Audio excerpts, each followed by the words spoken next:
Hello বন্ধুরা, আমরা যারা কোডিং করি আমরা অনেকেই জিমিনি ইউজ করে থাকি, কিন্তু আমার মনে হয় এখান থেকে যে জিমিনির জিনিসগুলো আছে এখানে খুব একটা ভালো আউটপুট দেয় না। তো এখান থেকে যদি আমি কোনো একটা মডেল চুজ করি, আমরা এখানে দেখতে পারবো যে ভালো মডেলগুলো আছে সেগুলো কিন্তু পেইড, ঠিক আছে। তো এর পরিবর্তে আমরা কিন্তু ইউজ করতে পারি গুগল এআই স্টুডিও।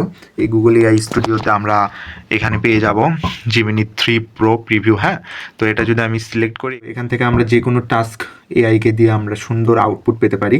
যেমন আমার এখানে সব থেকে যে জিনিসটা ভালো লাগছে, আমি অনেকগুলো কোড একসাথে দিতে পারি এবং তাকে যদি বলা হয় একটা ভালো ইউআই এবং ইউএক্স ডিজাইন করে দাও, সে কিন্তু অনেক ভালো আউটপুট দেয়, ঠিক আছে।